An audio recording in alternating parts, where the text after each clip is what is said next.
Esta noche empezamos con un tema a la vez pícaro y serio: el mundo enredado, íntimo y a veces francamente extraño del sexo medieval.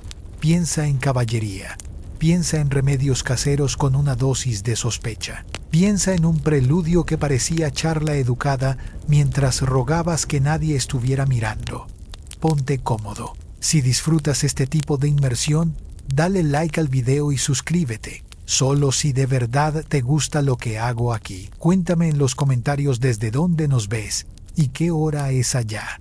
Siempre es fascinante ver quién se suma desde distintas partes del mundo. Ahora baja las luces. Enciende un ventilador para ese zumbido suave. Y vamos entrando juntos en el viaje de esta noche.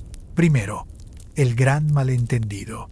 La intimidad medieval no sucedía bajo sábanas de seda en una cámara a la luz de velas mientras un laúd sonaba suave en el fondo. En realidad, el escenario era, por lo general, una casita de una sola habitación compartida por toda la familia, niños, parientes mayores, una cabra que se colaba y una gallina con opiniones firmes sobre el espacio personal. La privacidad, como la imaginamos hoy, sencillamente no existía. Para la mayoría de los campesinos, cocina, dormitorio y establo ocupaban técnicamente la misma superficie, solo con olores diferentes. Si una pareja quería un momento a solas, tenía que ser creativa. Importaba el momento, importaba el volumen, e idealmente también importaba si los niños estaban dormidos y mirando a la pared. Las cortinas eran un lujo. Las camas se compartían, y hasta en las clases altas, un sirviente podía estar dormido a los pies de la cama o de pie en la esquina fingiendo no notar nada. Muchas casas nobles guardaban registros de los arreglos del dormitorio por motivos legales o religiosos, lo cual era tan incómodo como suena.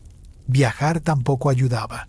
Las posadas solían tener camas compartidas. Sí, desconocidos completos podían dormir lado a lado durante la noche, lo que complicaba más las cosas. ¿Quieres un poco de cariño? Primero revisa si ya hay alguien en la cama y si vino con las botas puestas. Si estabas casado y ambos seguían despiertos y razonablemente limpios, podían compartir un colchón de paja y esperar lo mejor. Si no estabas casado, había que ser el doble de silencioso y 3 veces más cuidadoso.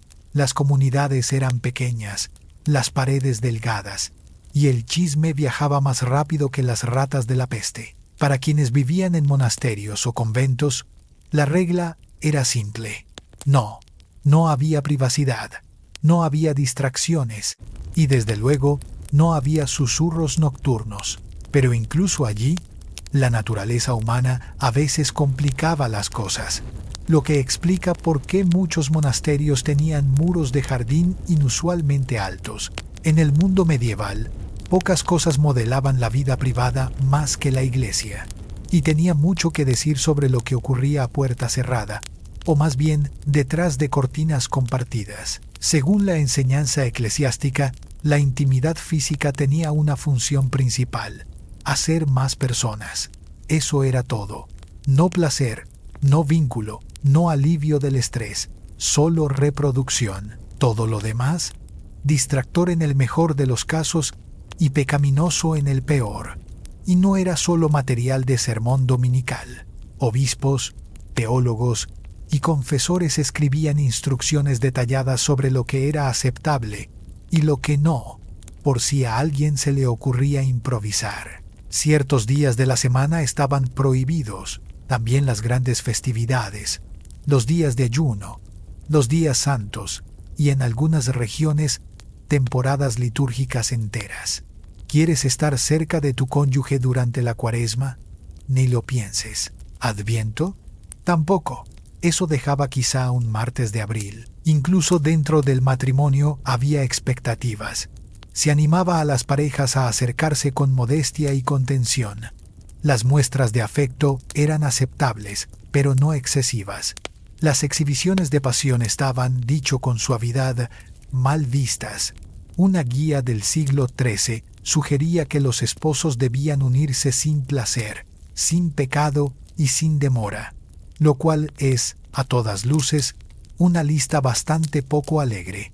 El método preferido era el misionero, y no solo por el simbolismo religioso. Se consideraba el más natural y por tanto el menos probable de ofender a Dios, a los santos o a tu sacerdote local. Cualquier otra cosa despertaba sospechas. Eso incluía la mera entusiasmo. La confesión también entraba en juego.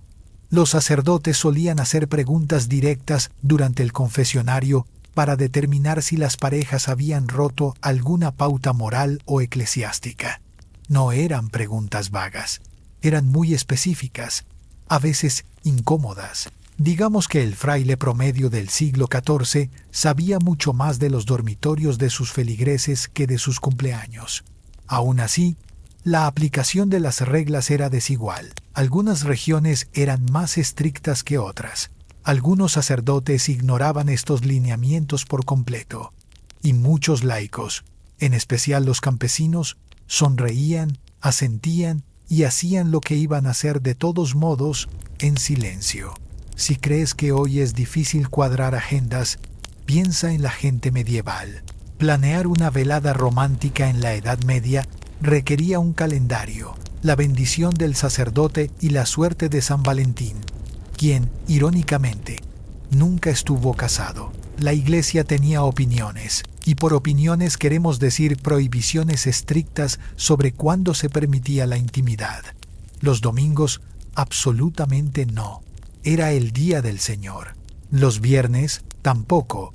Día de penitencia. Los miércoles, sospechosos.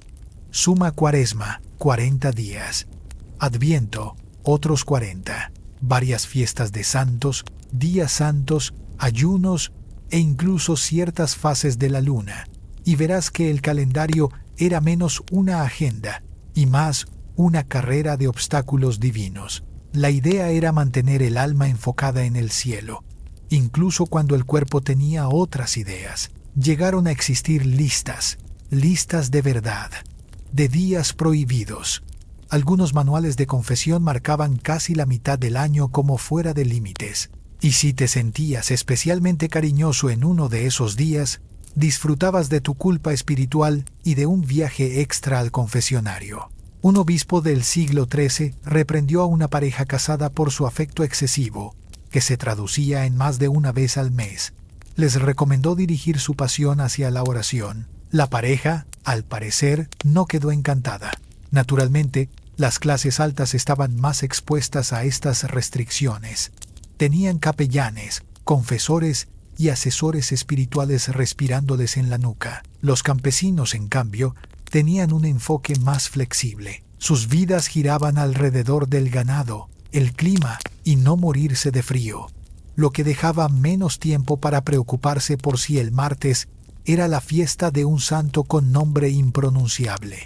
Para empeorar las cosas, algunos creían que la intimidad en el momento equivocado podía traer niños enfermizos, castigo divino o, peor aún, una reputación. Si tus vecinos se enteraban de que andabas celebrando con demasiado entusiasmo durante la Cuaresma, podía venir la vergüenza, el chisme o un sermón contundente con máximo contacto visual. El romance en la Europa medieval era menos caer enamorado y más caer en un acuerdo con fuerza de ley. Era un escenario con demasiados actores y un solo telón de fondo. La Iglesia escribía gran parte del guión, pero la gente improvisaba de todas formas. Baja la voz, vigila la puerta, revisa la luna y espera que la gallina mire hacia otro lado. El romance medieval, lejos del verso del trovador, funcionaba como un contrato con testigos, ganado y silencios incómodos. Si buscabas cenas a la luz de velas, poesía fina y confesiones al oído, mejor abrías un cancionero y te quedabas en casa. La vida real ponía el acento en la tierra, la cosecha y la paz entre vecinos. El matrimonio era, ante todo, un trato. Hijas que enlazaban familias, parcelas que cambiaban de manos, juramentos que evitaban pleitos por el cerdo que se comió las coles. La dote podía ser monedas, ropa de cama, herramientas o un pequeño terreno. A cambio, La familia del novio prometía comportarse con decencia y no ser insufrible en las reuniones del consejo. El cortejo, cuando existía, era con supervisión constante. Una madre vigilante con oído atento, una tía con ceño fruncido y manos en jarra, un hermano mayor que nunca encontraba algo mejor que hacer, y a veces era todo el pueblo siguiendo con la mirada cualquier mano que se acercara más de lo permitido.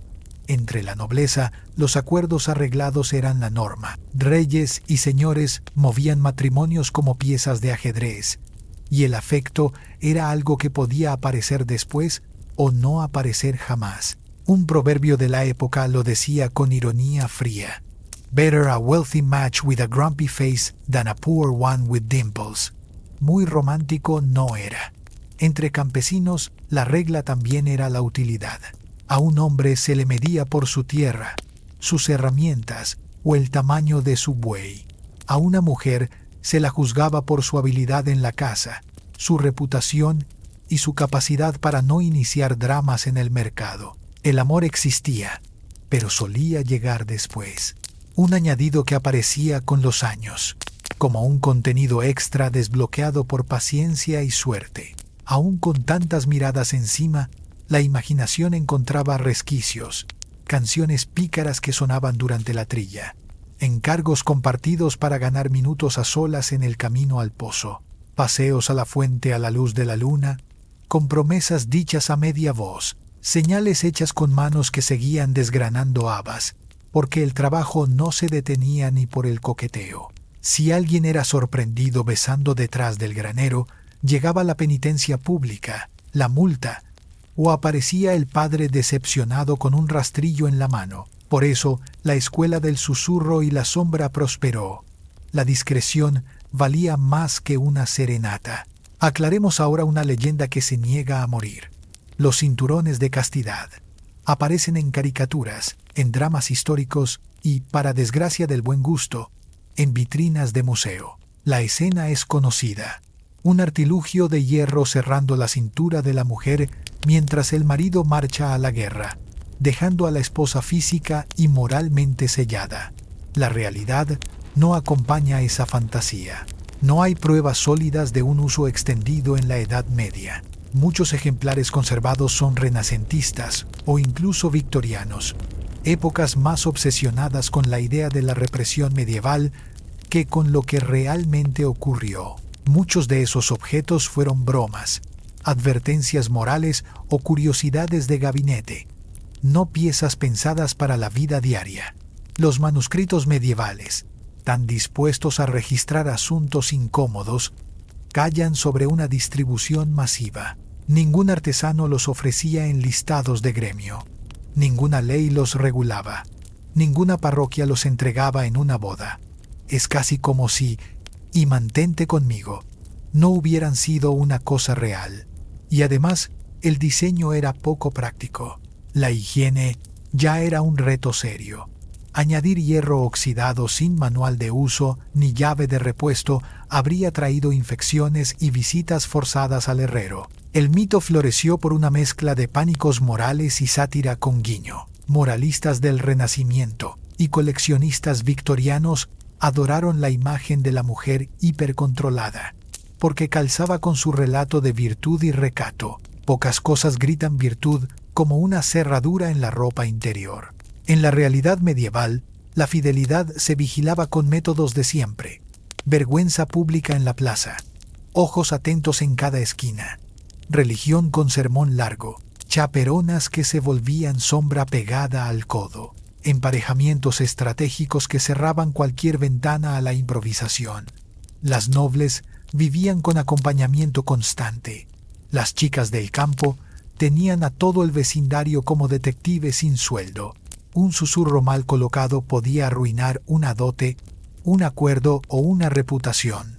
Y aquí llega una sorpresa que incomoda a varios. Varias ciudades medievales no solo toleraron burdeles, también los regularon. En centros urbanos de Europa, las casas públicas funcionaron como negocios legales. Los consejos las licenciaban, cobraban impuestos y definían barrios dedicados al oficio mucho antes de la bombilla. Algunas ciudades nombraban funcionarios para gestionarlas, guardianes de mujeres públicas, un cargo que desgastaba el currículum y el alma. La lógica era pragmática. Si existía una salida controlada para evitar males mayores como adulterio, agresiones o, cielos, bailes fuera de lugar, entonces convenía regular. El burdel era una especie de mal necesario, como las señales de tránsito o los nabos. La iglesia protestaba en público, aunque por detrás muchos cerraban un ojo. Algunos incluso cobraban renta a esos locales, con la naturalidad de quien ve el diezmo llegar sin levantar polvo.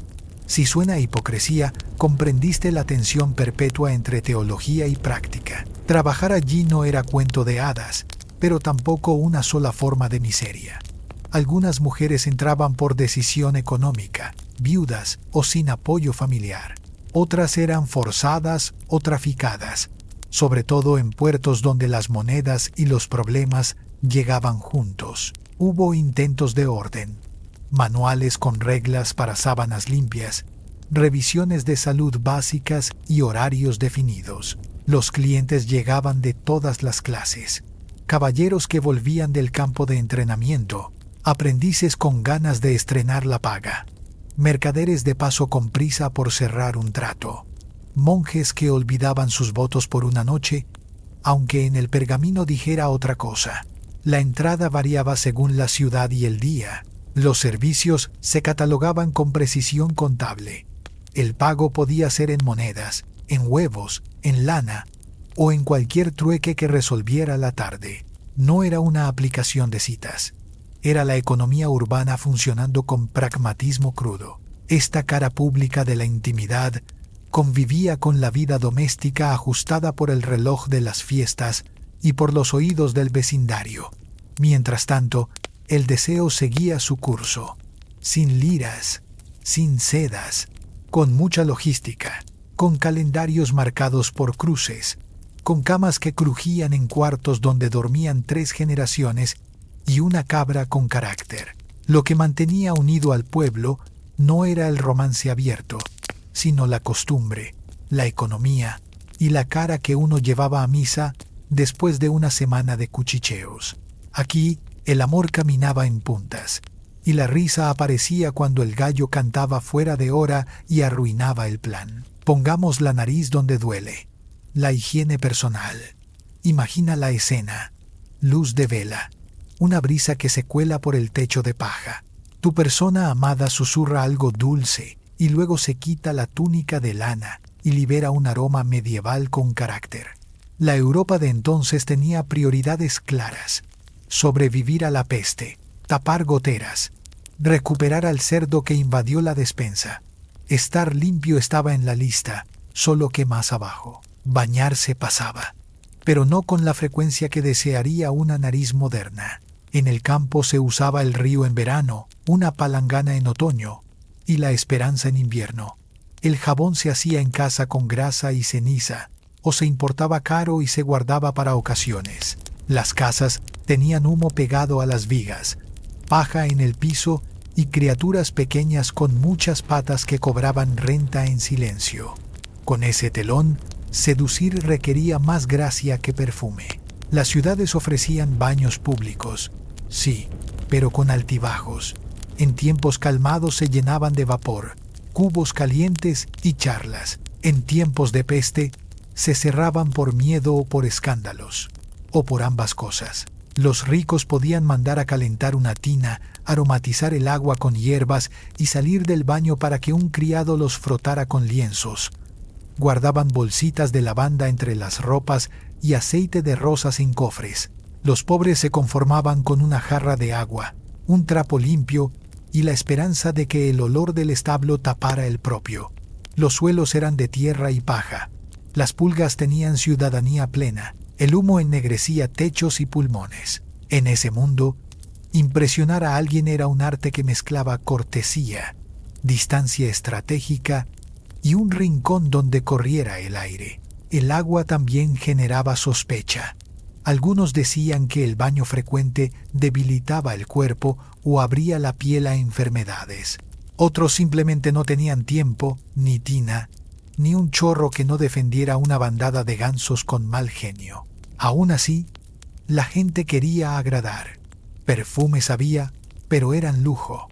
Desodorante era sueño del futuro. El cuidado dental era frotar los dientes con ceniza, masticar hojas de menta o salvia y rezar para que una muela rebelde no decidiera arruinar la feria. Se usaban palillos de madera, enjuagues de vino y consejos de abuela. Besar era una aventura y a veces una prueba de valor.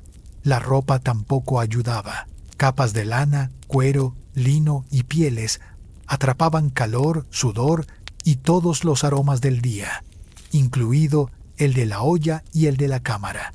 A pesar de todo, la gente seguía buscando cercanía, tal vez porque los estándares eran compartidos, tal vez porque la necesidad de afecto no entiende de olores. Cuando todos huelen igual, el amor también se vuelve ciego de nariz. Ahora hablemos del intento de controlar el tamaño de la familia. En la Europa medieval, manejar eso era como dirigir un carro sin ruedas, sin riendas, y con una cabra terca sentada atrás. Posible en teoría, poco confiable en la práctica. La gente lo intentaba igual. Sabían que ciertas conductas traían bebés y que espaciar embarazos podía salvar a una familia del hambre. Aparecieron métodos de toda clase. Unos miraban a la botánica, otros a la superstición. Unos recomendaban beber infusiones de hierbas locales. Otros aconsejaban vino hervido con partes de animales, recetas que encogían el ánimo y el estómago. Había amuletos bendecidos y palabras dichas en la puerta antes de dormir. Había rituales de enterrarlo todo al umbral para alejar la fortuna fecunda. La creatividad era grande, la eficacia modesta. También existieron barreras rudimentarias. Lienzos y esponjas impregnadas en mezclas prometían milagros. Algunas personas moldeaban cera para crear un sello temporal. Crónicas dispersas mencionan prototipos de lo que siglos después sería un objeto familiar, pero en versión artesanal, rígida y poco amable. Otros practicaban la retirada con toda la concentración que permite una casa llena.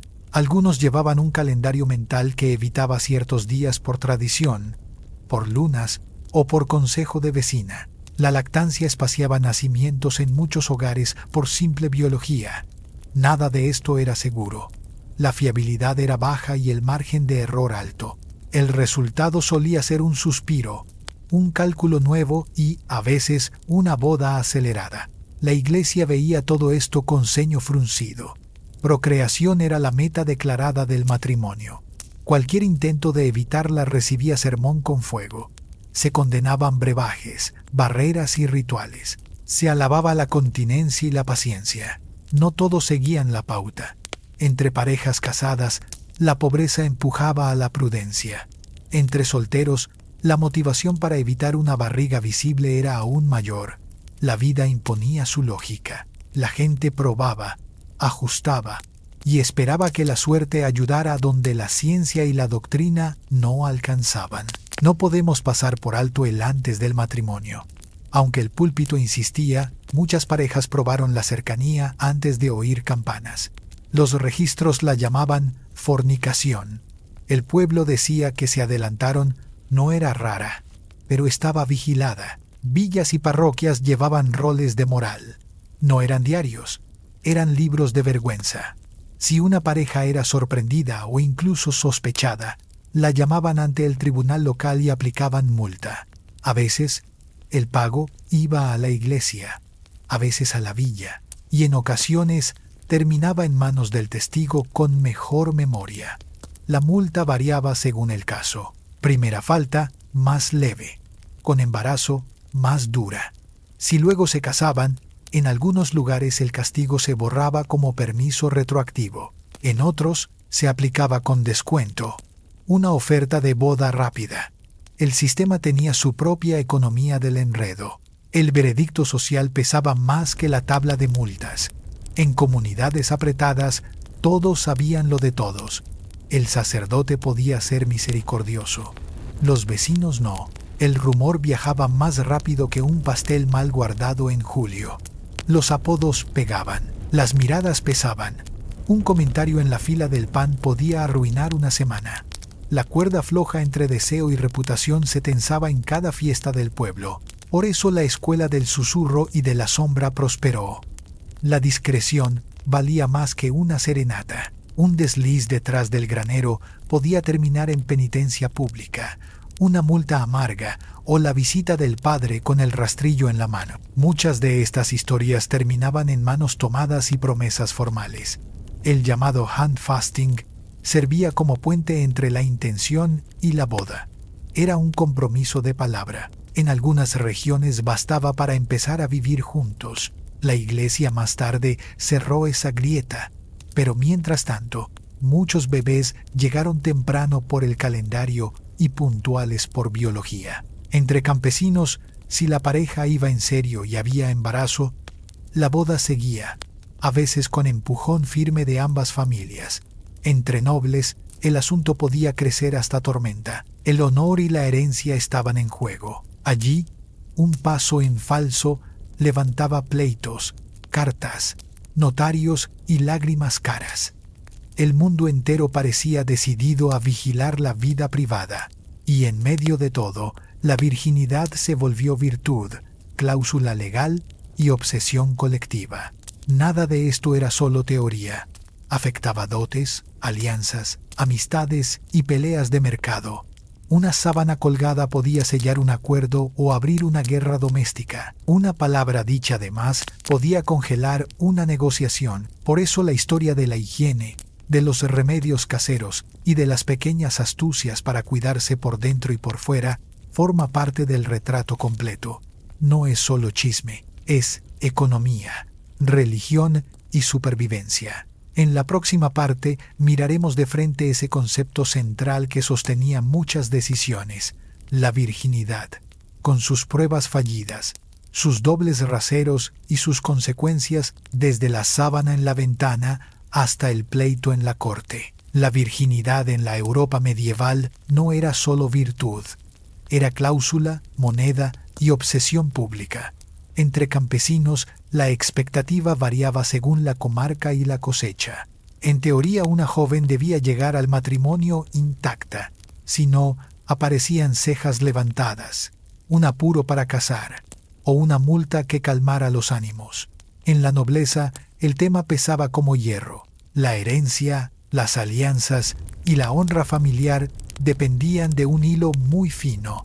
Un compromiso roto podía encender una disputa. Un embarazo fuera de matrimonio podía tumbar años de planes.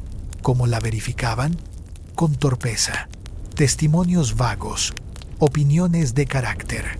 Ella parecía virtuosa. Ella evitaba al mozo de establo, casi siempre, o con prácticas invasivas a cargo de comadronas o matronas que buscaban un signo que la ciencia moderna ya descartó como barómetro de castidad. Nada de eso fue prueba real, pero muchos actuaron como si lo fuera. También existía la prueba después de la boda.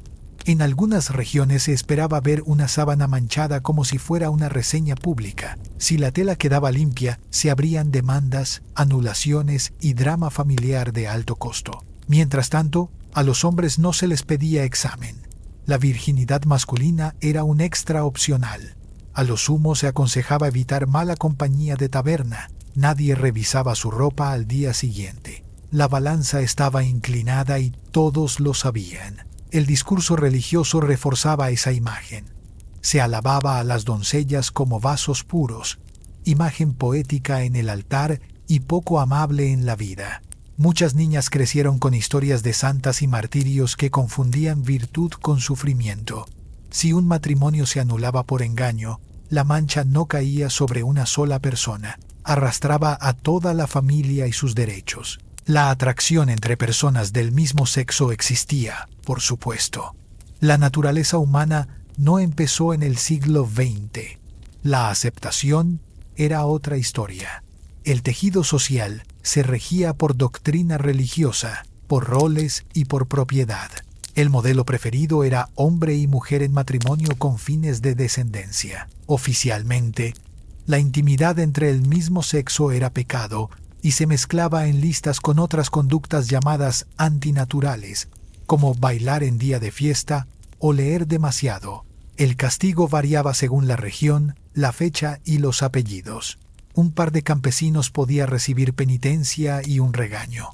Un noble podía ser exiliado o ignorado si tenía tierras suficientes.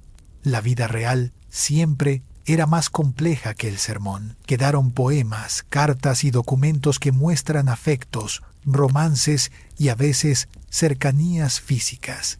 Monjes que se escribían en latín con tono que sonaba menos fraternal y más anhelante. Damas nobles que compartían cama y juraban devoción exclusiva con palabras que harían sonrojar a un trovador. Los espacios de solo hombres o solo mujeres creaban lazos hondos.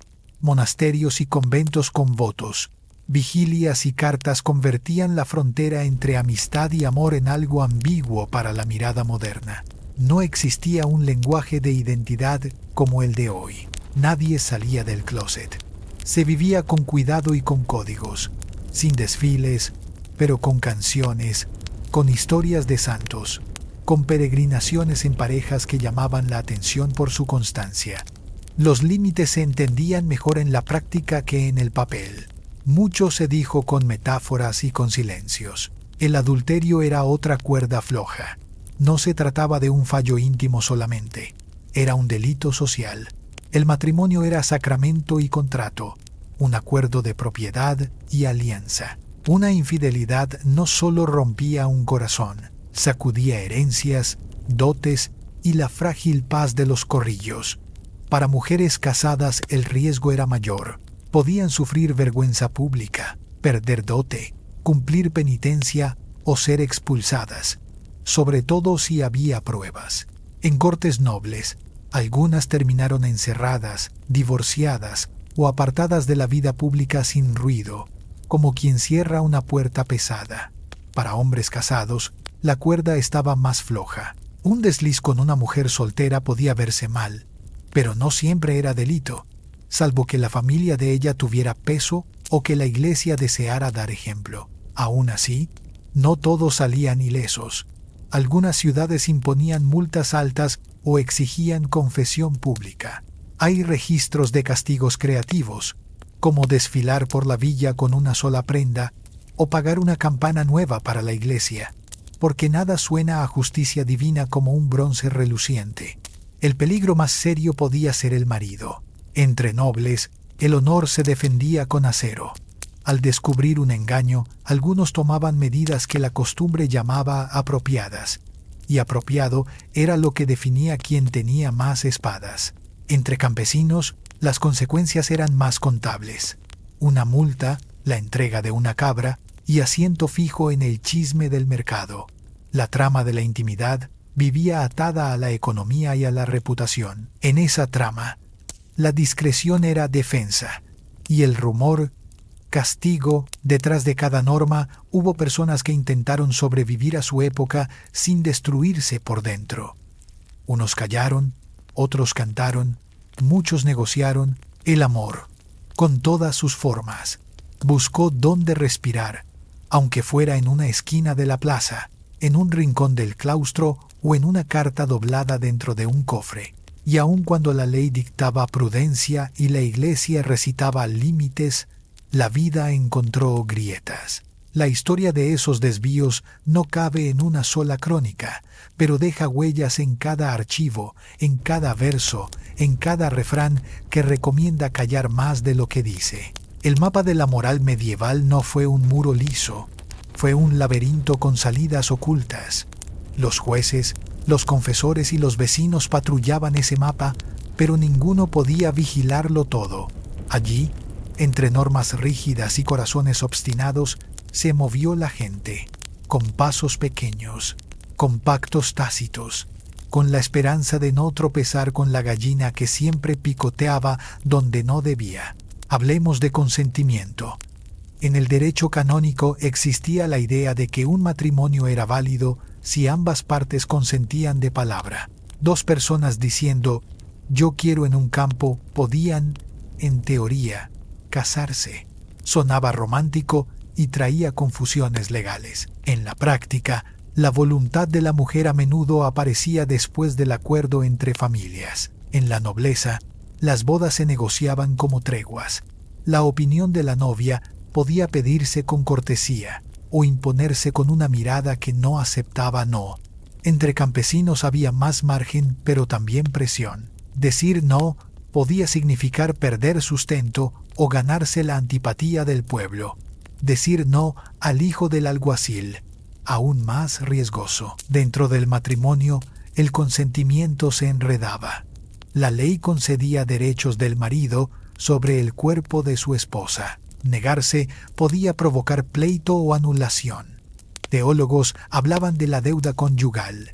El término suena a cuenta conjunta, pero en realidad dejaba poco espacio para el deseo mutuo. Aún así, los tribunales atendían casos de coacción y agresión, en especial en ciudades donde había testigos o donde el acusado no tenía padrinos poderosos. En registros de Londres o París aparecen historias de mujeres y también de hombres que denunciaron abusos y buscaron reparación.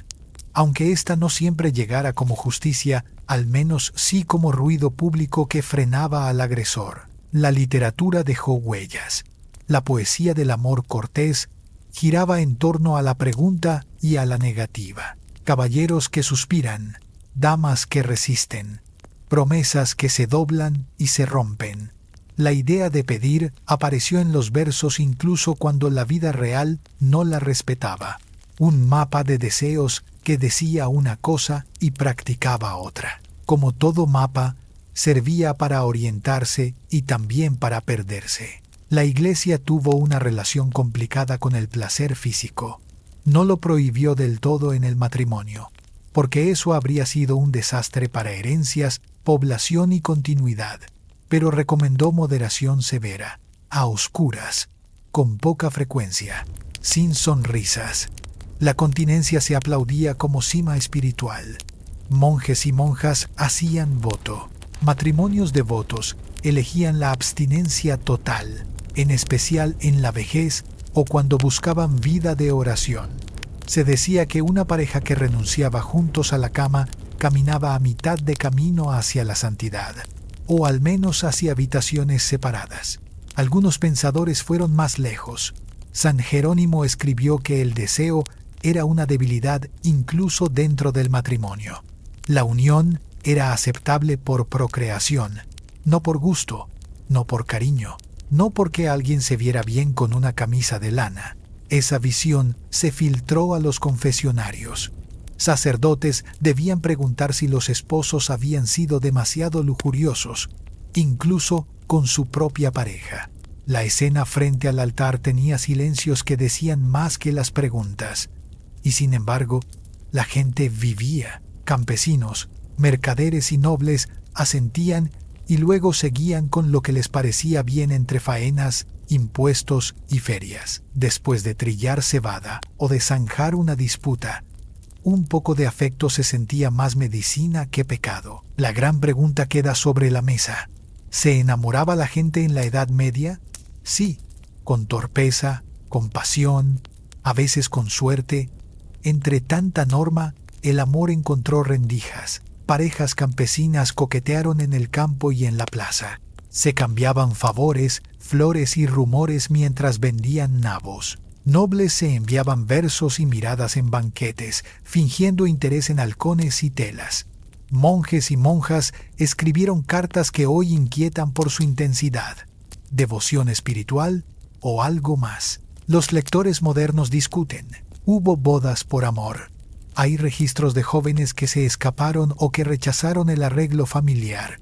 Incluso nobles se rebelaron, para susto del contable de la casa. La Iglesia, curiosamente, exigía el consentimiento verbal de ambos, aunque fuera dicho con los dientes apretados y una oca como parte de la dote. Ya dentro del matrimonio, muchas parejas construyeron sociedad real. Trabajaron codo a codo, criaron hijos, resistieron pestes, pagaron tributos. Eso también fue amor.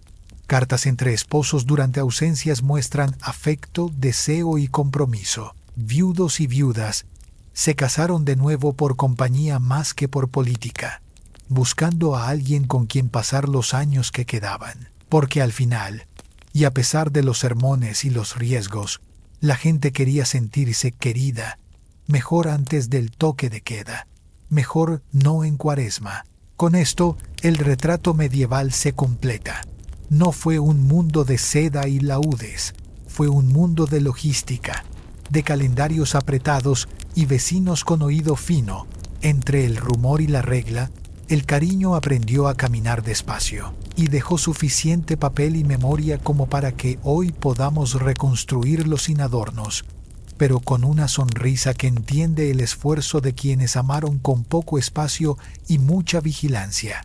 Todo comenzó con un desastre. Zeno de Sitio, mercader rico de Chipre, lo tenía todo. Naves cargadas de tintes, rutas por el Mediterráneo y una fortuna que parecía indestructible. El mar le recordó lo contrario. Cerca de Atenas, una tormenta se tragó su carga y también su identidad. Un día era mercader. Al día siguiente, un hombre sin nada. Cuando alcanzó la costa ateniense, empapado y en quiebra, entró en una librería del Ágora. Tomó un volumen gastado de la Memorabilia de Jenofonte, con la voz de Sócrates guardada en sus páginas. Preguntó al librero dónde podía hallar a un hombre como Sócrates. El librero señaló a un filósofo encorvado y áspero que pasaba caminando. Crate, el cínico. Zeno empezó a estudiar con él. El cínico rechazaba la riqueza con dramatismo. Dicen que arrojó su dinero al mar para demostrar un punto. Zeno no estaba listo para la pobreza total, pero la semilla quedó. Con el tiempo tejió su propio marco. Ética socrática, disciplina cínica, rigor lógico de pensadores como Heráclito. Terminó enseñando en la columnata pintada de Atenas, la Stoa Poikile, un pórtico público adornado con murales. De ese pórtico tomó nombre el estoicismo. No nació en Torre de Marfil, nació en un porche pintado abierto a cualquiera. Es un origen justo, filosofía nacida no del lujo, sino de la ruina. No desde un palacio, sino desde la humildad forzada. Desde el inicio, el estoicismo se diseñó para navegar escombros, no para esquivarlos. En el centro de su visión estaba el logos, no solo razón, sino orden racional divino del universo, el plano del cosmos. Todo ocurría por una razón, aunque la mente humana no siempre pudiera comprenderla. El mundo, por caótico que pareciera, tenía estructura. Si alineabas tu pensamiento con ese orden, podías vivir con paz, claridad y fuerza moral. Zeno y los primeros estoicos enseñaban que la virtud, la arete, era el único bien verdadero, no la fama, no la riqueza, ni siquiera la salud. Esos eran indiferentes. Podían ser preferibles, pero no determinaban tu valor moral. Importaba cómo los manejabas. Allí nace la actitud estoica. El mundo te arroja caos. Tú permaneces anclado, no sin emoción, sino sin naufragar. No controlas los hechos externos, no controlas lo que otros dicen o hacen. Siempre controlas tus juicios, tus actos y tus respuestas. Era una propuesta radical entonces y ahora. La mayoría corre tras comodidad, aplauso, dinero o dominio. El estoicismo ofrece una ruta más silenciosa. Vivir en armonía con la naturaleza. Aceptar el destino sin resentimiento. Esforzarse por ser bueno, no por sentirse bien. La analogía favorita era clara. La vida es como ser un perro atado a un carro. Puedes correr con él o dejarte arrastrar. De cualquier modo, el carro avanza. Tu elección es cómo te mueves con él. Zeno no estuvo solo mucho tiempo. Pronto llegaron estudiantes a la Stoa dispuestos a dominarse a sí mismos en lugar de dominar el mundo. La charla de pórtico se volvió tradición resistente, pero una filosofía no vive en teoría, vive en práctica. La siguiente generación la llevó del papel al músculo. Clintis, un boxeador que aportó cuerpo a la mente. Antes de escribir un verso, Cleanthes había ganado el pan con los puños. Al descubrir a Zeno, halló otra fuerza, la que no deja moretón, la que sostiene el espíritu. Trabajó de noche cargando agua, estudió de día. Callos en las manos, músculos cansados, mente firme, encarnó la idea de que la virtud nace de la perseverancia, no del privilegio. No predicó teorías ajenas a su vida.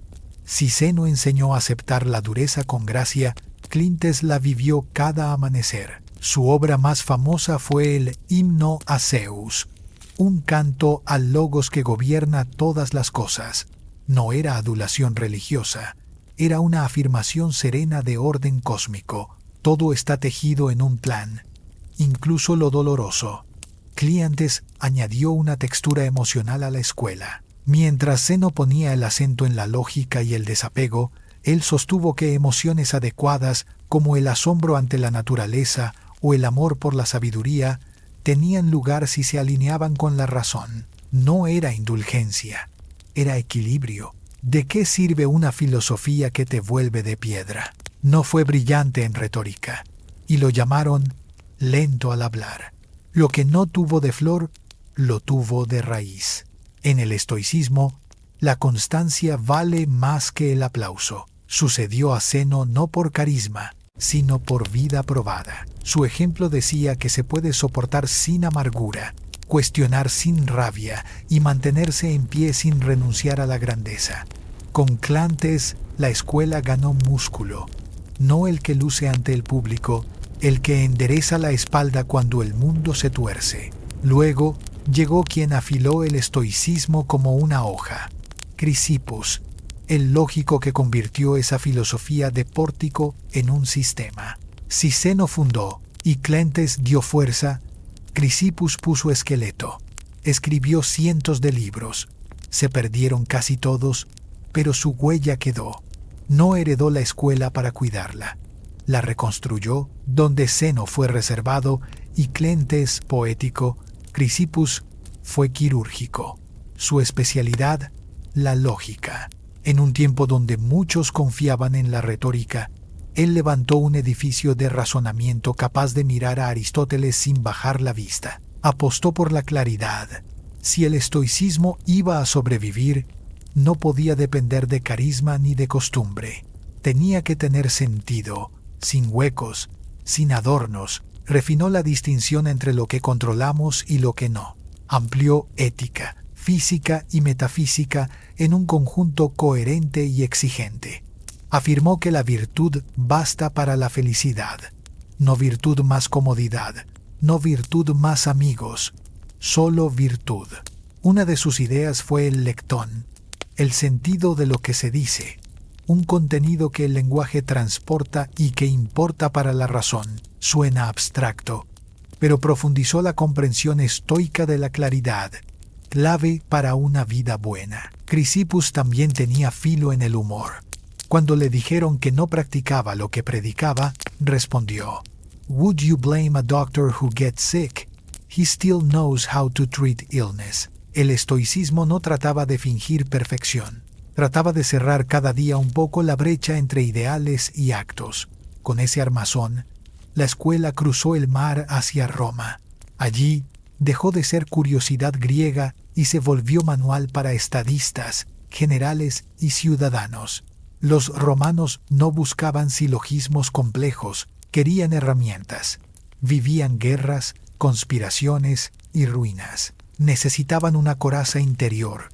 El estoicismo la ofrecía. Entró en escena Séneca el joven, filósofo, dramaturgo y consejero renuente de un emperador inestable. Nació en cuna alta. Escribió sobre moderación, atención y simplicidad. Advirtió contra vivir por impulso o deseo. Su vida fue una batalla entre ideales y compromisos. Acumuló riqueza mientras escribía sobre frugalidad. Sirvió a un tirano mientras meditaba sobre virtud. Lejos de invalidarlo, esa tensión lo hace humano. No posó de santo. Sabía de sus contradicciones. En sus cartas a Lucilio se lee un consejo que a veces es autorreproche. I am not a wise man, but a lover of wisdom. Mientras Séneca abría el camino al elitismo reflexivo, otro romano llevó la escuela a todos. Epictetus, antes esclavo, pobre y lisiado. No poseía nada, ni a sí mismo, enseñó que la libertad real empieza adentro. You may chain my leg, but not even Zeus can conquer my mind. Para él, las pruebas no eran obstáculos, eran entrenamiento para la virtud. Su enseñanza, guardada por su discípulo Arriano, se convirtió en manual de liberación interior. El estoicismo se volvió armadura mental, y un día esa armadura la llevó el hombre más poderoso del mundo, Marco Aurelio, emperador y pensador. No es lo mismo leer filosofía en paz que escribirla en la frontera mientras gobiernas un imperio que se agrieta. Coronado en el año 161, vivió plagas, guerras, traiciones y pérdidas. No escribió propaganda, se escribió a sí mismo. Reflexiones personales que luego se llamarían meditaciones. No eran proclamas, eran recordatorios de un hombre cansado que intentaba mantenerse recto. Begin each day by telling yourself, today I shall meet with interference, ingratitude, insolence, disloyalty, ill will and selfishness. No era pesimismo, era preparación. Pensaba que al esperar tropiezos no te sacan del camino. Los actos de otros no eran agravios, eran ignorancias. Su deber no era dominarlos, era dominarse. Se repetía que podía morir mañana, que podía morir hoy. Actuar ahora, no con ansiedad, con propósito. Pese a legiones y decretos, cuidó la vida interior. Creía que podías estar rodeado de caos y permanecer entero si tu mente se anclaba en la razón y la virtud. Evitó la crueldad cuando pudo. Rechazó el exceso. No siempre alcanzó el ideal. Volvía a él como quien sigue una brújula en tormenta. Tras su muerte, la llama no se apagó de golpe, pero se hizo más pequeña.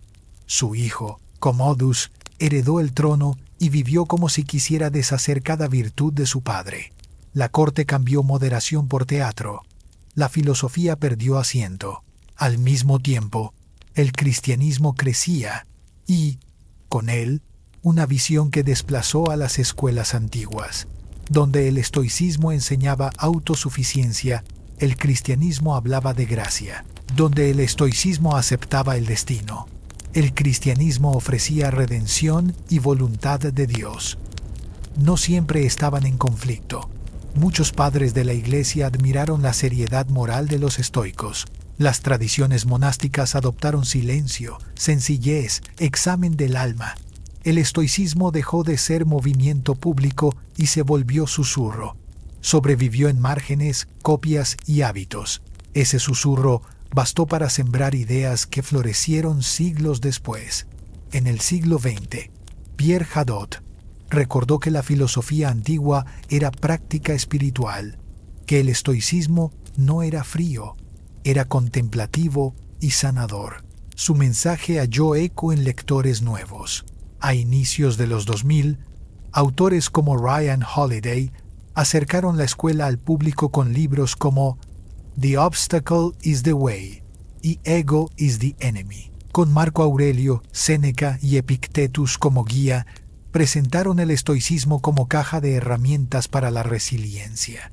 Servía para lanzar una empresa, dirigir un equipo o resistir un lunes difícil. Voces de tecnología como Tim Ferriss o Naval Ravikant lo citaron como manual de alto rendimiento. En un mundo rápido, superficial y hambriento de aprobación, el estoicismo ofrecía antídoto, quietud, control y claridad. La terapia también se acercó. La terapia cognitivo-conductual toma mucho de allí. Cuestiona tus pensamientos, enfócate en lo que controlas. No dejes que la emoción dicte la acción. Llegaron críticas. Dijeron que la versión moderna perdió profundidad y se volvió papel tapiz motivacional. Algo hay de cierto. No toda frase en redes honra la humildad de la práctica antigua. Aún así, la escuela no sobrevivió por moda.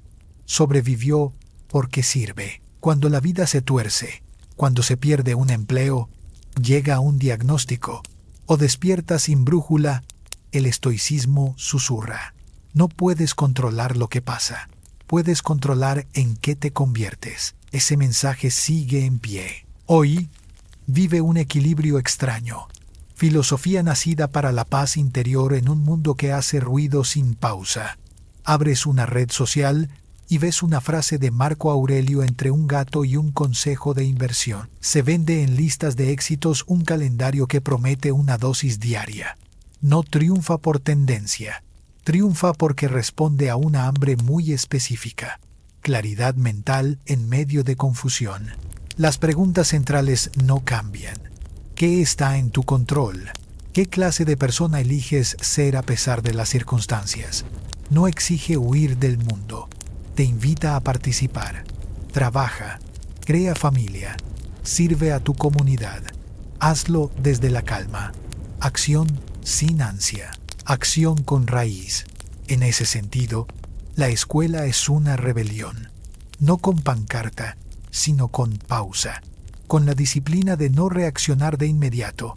Con la valentía de ser amable en un momento cruel. Con la humildad de saber que no eres el centro del universo, pero sí eres responsable de cómo te mueves dentro de él. Atletas la usan para manejar presión. Veteranos para procesar trauma. Líderes para dirigir sin ego. Adolescentes para sobrevivir a la comparación constante. Ninguna filosofía es cura mágica. Sentirás duelo, fallarás, te enojarás. El estoicismo te da algo raro, un marco para levantarte, reflexionar y volver a entrar en la vida. No se trata de perfección, se trata de progreso, progreso interno, silencioso y constante.